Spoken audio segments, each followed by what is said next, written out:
Hello, everybody, and welcome back to the Texas Podcast. I am your host, Gabe, and today we'll be talking about the Texian Navy. The Texian Navy, also known as the Revolutionary Navy and the First Texas Navy, was the naval warfare branch of the Texian Armed Forces during the Texas Revolution. It was established by the consultation of the Republic of Texas on November 25, 1835, along with the Texian Army. It helped the Republic of Texas win independence from the Socialist Republic of Mexico on May 14, 1836 at the Treaties of Velasco.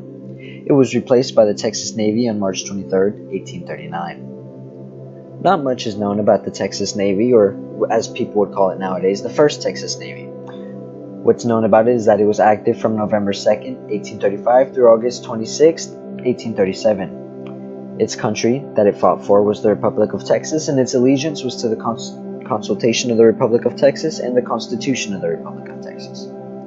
Its type was a navy, and its role was the naval warfare and logistics.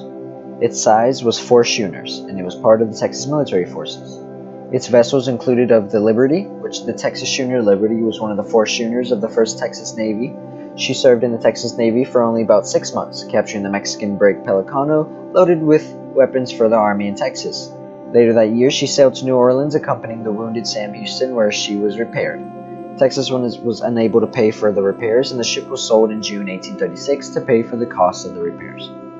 This left the Texas Navy with only 3 ships. The second ship was the Invincible. The Texas schooner Invincible was one of the 4 schooners of the Texas Revolutionary Navy. She began her service in January 1836 and immediately began attacking ships supplying the Mexican Army in Texas, including capturing the United States merchant vessel Pocket and later the British ship Eliza Russell. Both of these actions caused diplomatic incidents between the Republic of Texas and the United States and the United Kingdom. Invincible was refitted in New York City and barely avoided being seized by the United States Navy for violating the neutrality of the United States. She served until she was run aground and wrecked at Galveston, Texas on August 27, 1837, while fleeing 2 ships of the Mexican Navy. During her short career in the service of the Republic of Texas, she was a raider and the flagship of the small Texan Navy. The third schooner was the Brutus. The Texan schooner Brutus was one of the 4 ships of the Texas Navy that, during the Texas Revolution, wreaked havoc on towns along the coast of Mexico. It blockaded Mexican ports and captured ships bound for Mexico with goods and munitions of war. Her final and most controversial voyage was to the Yucatan, where, along with her sister ship Invincible, she captured numerous prizes. Along them was the British ship Eliza Russell, the capture of which caused a diplomatic incident as Texas was seeking official recognition from the United Kingdom.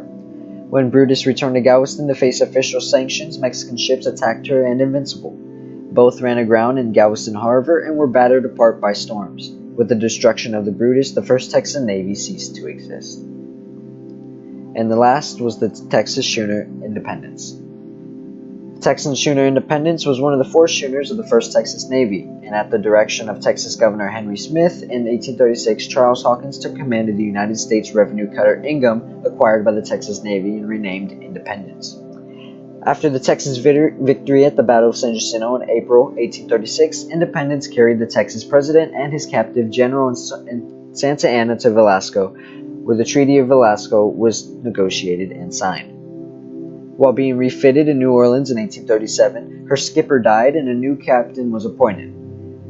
When next she sailed in April 1837, Independence was attacked and surrendered to a superior Mexican force, and her officers and passengers were imprisoned. The ship was later commissioned in the Mexican Navy, where she served against her former masters. The engagements of the Texian Navy was during the Texas Revolution was the Battle of Brazoria, the interdiction of Sicily, and the Battle of the Matamoros expeditions. She also served during the Yucatan campaign. Her general service came into contact in the Battle of the Brazos River and the Battle of Galveston Harbor. Her notable commanders was William S. Brown, George Wheelwright, Jeremiah Brown, Henry L. Thompson, William A. Hurd, James D. Boyle, L. E. Herbie, and Charles Edwards Hawkins.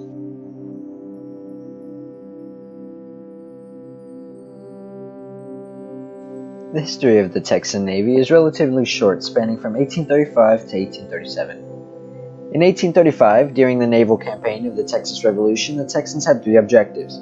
First was to defend their coastline from a seaborne Mexican invasion, and the second was to escort rebel ships back and forth between Texas and the United States, from where the main source of volunteer soldiers and supplies was coming. The third objective was to inflict serious casualties on the Mexicans in the hopes of forcing them to recognize the independence of Texas. Mexican naval forces had the missions of trying to blockade the long Texas coastline, which was impossible for the few ships stationed in the region. Due to the shortage of ships, Mexico's blockade remained largely ineffective throughout the hostilities. This allowed the Texans to import much of their war material by sea. The Texian Navy in 1835 was non-existent. The only rebel naval forces were 6 privateers authorized by the rebel government at the end of the year.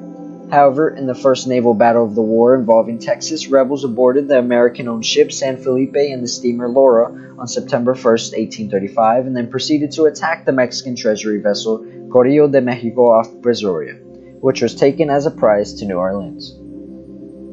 Other than the commissioning of privateers, the Texan government agreed to authorize the purchase of 4 schooners on November 24, 1835 for use in the defending territorial waters.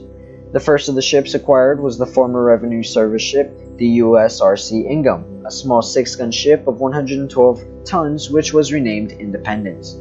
The Independence became the flagship of the 1st Texas Navy and was placed under the command of Captain Charles E. Hawkins. She fought a battle with Mexican naval forces on June 14, 1835 off Brazoria, Santiago. The second schooner was Brutus. She was nearly twice as large as the Independence and was placed under Captain William H. Hurd, the former commander of the privateer William Robbins, which was also acquired for duty in the regular Navy.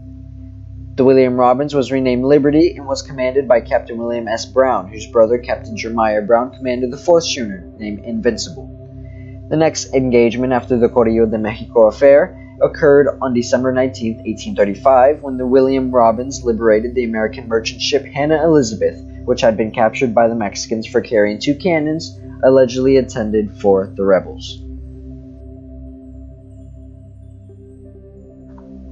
In 1836, as a result of taking the Correo de Mexico and the Hannah Elizabeth, the Mexican Navy responded by escorting their merchantmen. The schooners Bravo and Veracruzana were 2 of the vessels known to have been involved in escort duty. Meanwhile, the Independence was dispatched on a solo cruise of the Mexican Gulf for the first 3 months of 1836. She was successful in capturing multiple small fishing vessels and disrupted communications between Mexico and General Antonio Lopez de Santa Anna's army in Texas. On March 3rd, Captain William S. Brown in the Liberty was sailing to the Yucatan when he encountered the armed Mexican merchantman Pelican. In the ensuing battle, the Texans captured the enemy ship while under fire from the fortress at Sisal. The Pelican was then sent as a prize to Matagorda, but she ran aground on a sandbar off the port and was wrecked. Over 300 kegs of gunpowder and other military supplies were found on board the ship, and it eventually was utilized by General Houston's army. Liberty captured the American brig Durango shortly thereafter, and it too was found to be carrying Mexican army supplies. Around the same time, Captain Jeremiah Brown and the Invincible took the American brig Pocket at the mouth of the Rio Grande. She was carrying contraband as well, but her owners informed the United States Navy. Subsequently, the American Commodore Alexander J. Dallas arrested Captain Brown and his crew for piracy when they sailed into New Orleans that May for provisioning. The charges were eventually dropped because all of the seized American ships carried Mexican military stores, but a civil suit remained in legation for years afterwards. Texan authorities took the time to purchase the Pocket, and both the ship and her cargo were used against the Mexicans. On April 3rd, the Invincible attacked the Mexican ship Montezuma off Matamoros. Captain Brown ordered his men to open fire while the schooner maneuvered in circles around the Montezuma until she ran aground and sank. On April 11th, the privateer Flash picked up refugees and survivors of the runaway scrape at Morgan's Point, including members of President David G. Burnett's family. The next significant event of the conflict, which had an effect on the naval campaign, was the Battle of San Jacinto on April 21, 1836. In it, General Houston led an attack on the Mexican army and routed them, in the process capturing General Santa Anna, who was then forced to sign a treaty recognizing the independence of Texas. The fighting on land was over at that point, but because the Mexican government never ratified the Treaty of Velasco, the naval campaign continued for another year. After San Jacinto, the Invincible was used to deliver the news of victory to President Burnett, and the Liberty escorted the ship Flora to New Orleans. The Flora was an unarmed vessel carrying the wounded General Houston, who needed better medical attention than what he could receive in Texas. During the stay in New Orleans, the American Navy seized the Liberty, and on May 22nd sold her as compensation for unpaid bills. On June 3rd, 20 Texas Rangers under Major Isaac Burton joined in the naval operations when they boarded and took over 3 American ships near Corpus Christi. All 3 were carrying war materials and were condemned by the Admiralty Court in Velasco. In 1837, the United States Navy response to the incident was sending the sloop USS Natchez. On April 16, 1837, the Natchez was involved in a combat incident with Mexican ships off the Rio Grande. In the battle, the Americans captured the Mexican brig General Urrea and liberated the merchantman Climax, all while under cannon fire from 2 brigs, General Terán and General Bravo, as well as the Mexican fort. The American commander, Captain William Mervine, was later found to have exceeded his authority in taking a Mexican warship, so he was forced to apologize to the Mexicans and release the General Urrea. While the Independence and the Liberty were conducting their missions, the three Texan warships, Invincible, Brutus, and Pocket, were directed to blockade Matamoros until September, when they sailed for New Orleans and New York for repairs.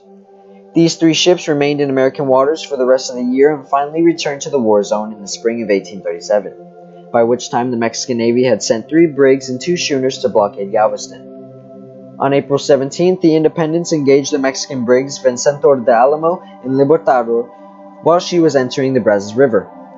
Captain George W. Wheelwright knew he was outgunned, so he fled up the river. The Mexicans followed for 5 hours before finally forcing the Texans to surrender in front of Velasco, Texas, and Secretary of the Navy Samuel Rhodes Fisher. The final naval battle of the war was fought on August 26, 1837, just as the Invincible and the Brutus were returning to Galveston after a successful cruise in which 5 Mexican vessels were captured along with the British brig Eliza Russell. The Vencedor de Alamo and Libertador chased the Invincible for a short time before she ran aground and was abandoned, and the Brutus was wrecked and sank. Thus, the last 2 rebel ships were destroyed, and it wasn't until 1839 that the Texans would have a navy again. That is all for the Texan Navy, or the first Texan Navy. I hope you all enjoyed, and I'll see you on the next one.